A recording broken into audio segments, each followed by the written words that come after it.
Hello, and you're very welcome to the HRB Where Are They Now series, where we are celebrating and reflecting on 40 years of the Health Research Board. I'm your host, Dr. Claire O'Connell, and yes, can you believe it? The HRB is 40. And in those 4 decades, the Health Research Board has worked tirelessly to support research and researchers to shape health and social care policy and practice in Ireland. And I suppose to mark the occasion, and as the name of the series suggests, we're speaking with people who at some point in their career received support from the HRB or have reflected the HRB's priorities. And in this episode, I'm delighted to be joined by Dr. Jean Long. Jean, you're very welcome to the series. Thank you, Claire. So, Jean, you are a public health specialist and you have and continue to play a central role in shaping how health evidence informs policy in Ireland. Today, you're head of the HRB Evidence Centre, which produces research and evidence that informs health policy, services, and national and international strategies. So, Jean, I am curious to know more about your background. I believe you trained as a nurse, is that right? Yeah, I actually trained as a general nurse and then went on to do midwifery. And I was finished both of those in my mid 80s. And then I worked in community health projects in Africa and Asia for about 11 years. Wow. And, kind of, it was then I really got my love of public health and I saw the value of public health, in particular, clean water and soap and, closed sanitation systems. Um, so it was all the very basic things and good Right. kind of midwifery practices and importance of sterilization and things, and preventing infectious diseases. And you did a PhD as well in bloodborne viruses in the Irish population, is that right? I did. At, during the mid 90s, work overseas is for a young person, in my opinion. And, I kind of had spent 11 years there. And I suppose I kind of was pretty exhausted and burnt out. If the truth be told, I didn't recognize that at the time. And I got the opportunity to go. I'd done my MSc in Trinity during my time overseas. And I got the opportunity to go back to Trinity to teach international public health to students on the course that I had actually done. Right. And as part of that agreement to do that, I got the opportunity to have my fees paid for me by Trinity College. And so I didn't originally intend to study bloodborne viruses in the Yeah. Irish prison population. As part of my PhD, I was going to do something on international public health. But then the department I worked in won a contract to do the bloodborne virus survey. It was two surveys actually, because you have to address both the long-term prisoners and the short-term prisoners, and they hadn't anybody to do it, basically. And so my PhD supervisor came to me and asked me, would I be willing to change my PhD topic? And I had gone out to the prisons with them to help with recruitment and things. And I really felt this is such a vulnerable population. Hmm. My heart went out to them, while people think I can be a little hard-hearted. I actually do have a soft spot for people that I feel are powerless you know. And, often in their powerlessness, they react badly with anger and things like that. But Yeah. actually, the issue is they're so frustrated with themselves, rather than it's not personal to me or anybody else going into them. So I really enjoyed the project and I enjoyed going into the prisoners and I saw there was so much you could change there and, Mhm. bring in proper professional healthcare for prisoners. Because at that time, the health system comprised of a handful of general practitioners and prison officers who had done very basic training in health. They were not the equivalent of our nurses and midwives. So yeah, that's how I kind of got into the topic. And Yeah. while I was doing the analysis, I was thinking about, the results, and I was wondering why people take such risks with their lives. And I came up with an idea to explore the experiences of the prisoners and kind of to see why they do what they do.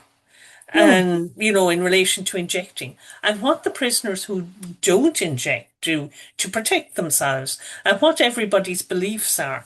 And I approached a qualitative research professor in Trinity College, and I asked her for some advice on how to do this.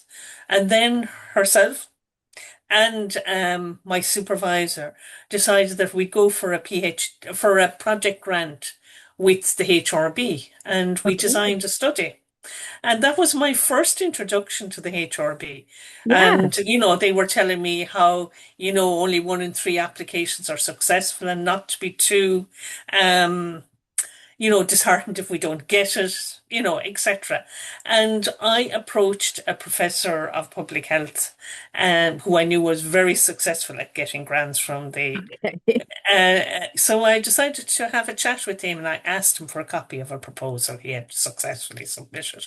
So I sat down with that and I wrote my proposal. And lo and behold, it was successful. Well done. Well done. That was Yeah, very yeah. strategic of you. Yeah. And then in 2003 you actually came to work with the HRB. Is Well, that right? before that, I actually did, when I was successful with that, I thought, well, maybe I have a knack for this. Okay. And Okay. I applied for a fellowship Hmm. because obviously, in academia, and I'm sure anybody listening to this coming from an academic environment, permanent posts are few and far between in academic. And we're very dependent in academia on HRB funding for kind of, giving you the kind of research supports you need to actually develop a career. Yeah. And I went for a fellowship. And now I did put in an awful lot of work. I'd say it took me 3 or 4 months to write the application and a lot of Right. practice into doing it. And I did a lot of going out to services to make sure that if I got it, they'd be open to me doing a piece of research. And lo and behold, I got the fellowship. Well done. Well done. Yeah, and so I have the HRB to thank for giving me the career that allowed me to apply to the HRB for in 2003 for that senior researcher post. Without Right. them, I couldn't, without them and Trinity College, and indeed my PhD supervisor, Shane Allwright, Yeah. I couldn't have done what I did. Yes, that gave you a very, very strong foundation and progression. Yeah. And in your work with the HRB, I suppose over those years, what kind of initiatives have you led that particularly stand out to you? Okay, well, first I went into the HRB to manage the National Drug Treatment Reporting System.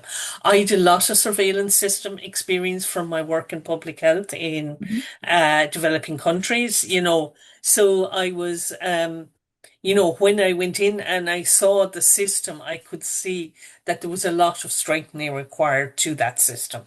So my first job was to kind of make that system a complete system with everybody taking part in it. The other thing is that it was very limited to drugs of, illicit drugs more so than anything else, heroin. And I felt that this should be a system that encompasses all addictive substances, including alcohol. And that was my first big introduction of something new to the system. Amazing. And I also noticed how incomplete, even in places where they were pretty good to fill the forms, how incomplete submissions were.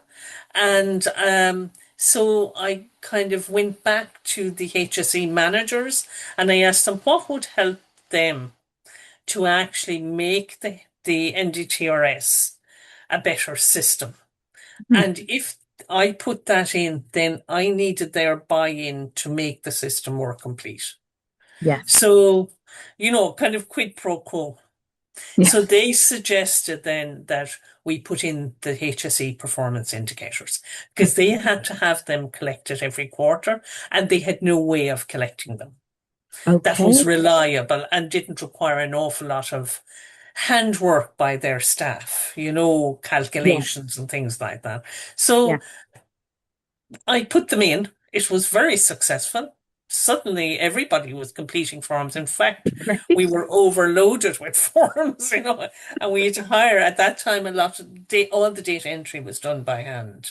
So Hmm. the next system, because of that overload, I realized we need to put a proper database structure in here.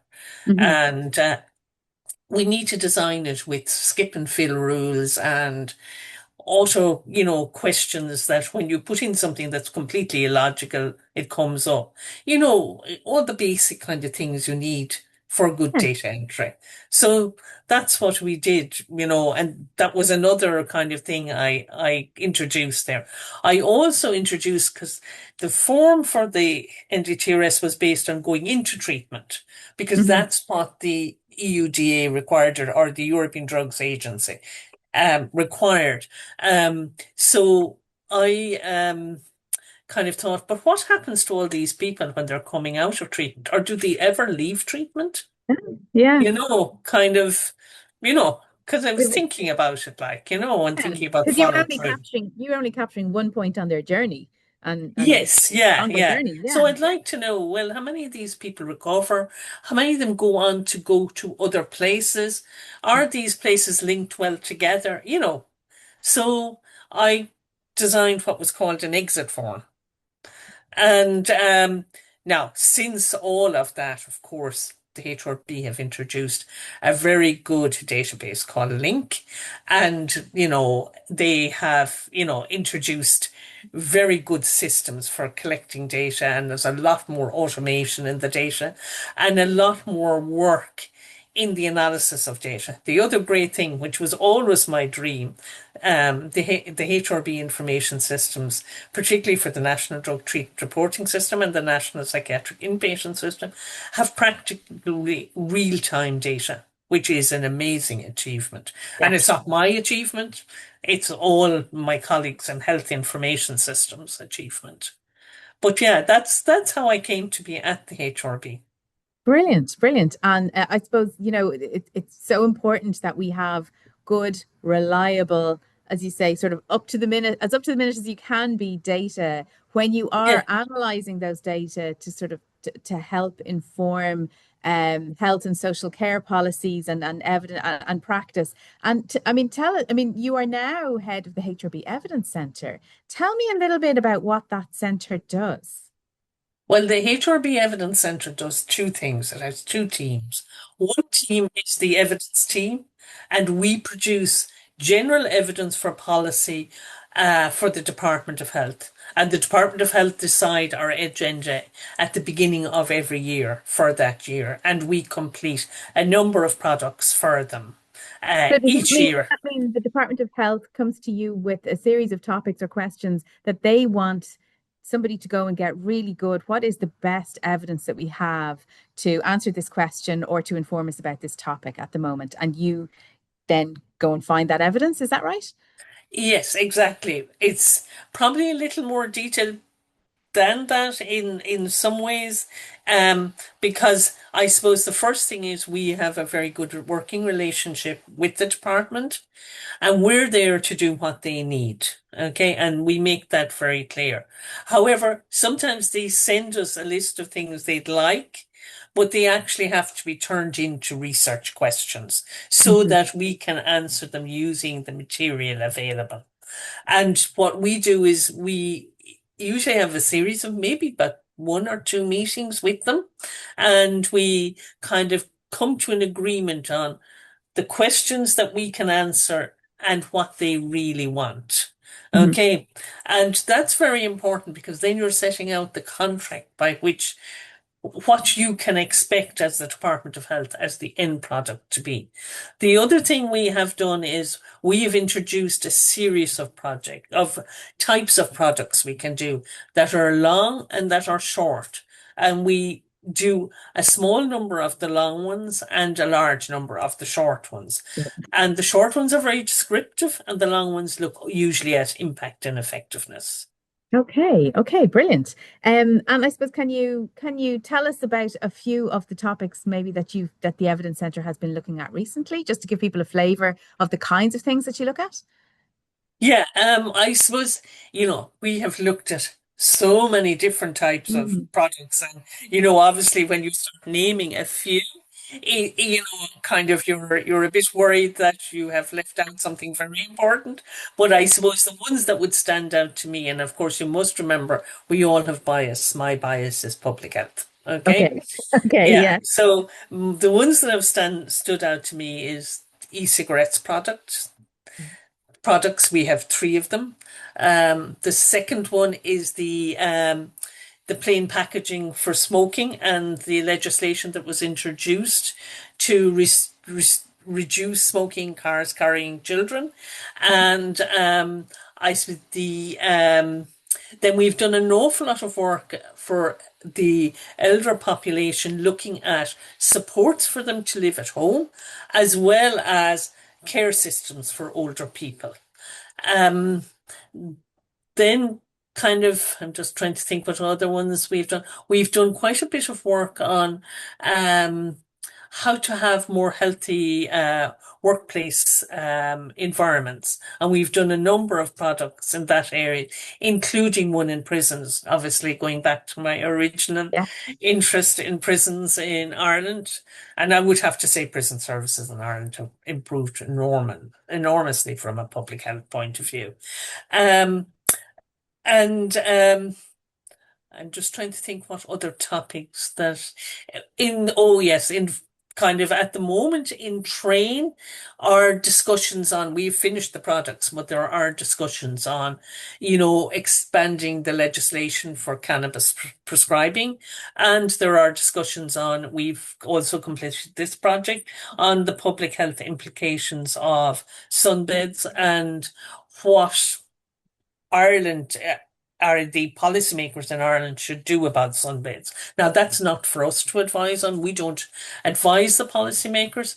We simply produce the information and evidence to inform the To policymakers. inform the But policy. nonetheless, I think our work is very heavily used because we tend to be quite unbiased about things. Yeah, very good, very good. I suppose if you could invent a time machine and zip back to yourself when you were training, as a general nurse and just starting out in your career, is there any advice that you would have given yourself, or is there anything you'd like to have known at that stage? Um, I think I was always very questioning, and I remember even in nursing, my mother always called me 20 questions. Um, and in nursing, even the tutors would go mad at me because I was always questioning, why did we do this? And at that time, questioning, I mean, now nursing is a much more advanced and sophisticated profession. But at that time, kind of questioning wasn't promoted really. You were regarded as being a little bit of a busybody and, you should just do what you were told. But I cannot do And something without understanding why I'm doing it. yeah, which I we think which it's why I've gone into the career I've gone into. Yeah, which we now kind of see that questioning as a bit of a superpower. Did you want to understand what you're doing? But yeah, so I suppose, yeah, maybe Jean Long at that stage, to lean into the questioning. It's what you're for, what you're really good at, and it has driven your career. Yeah.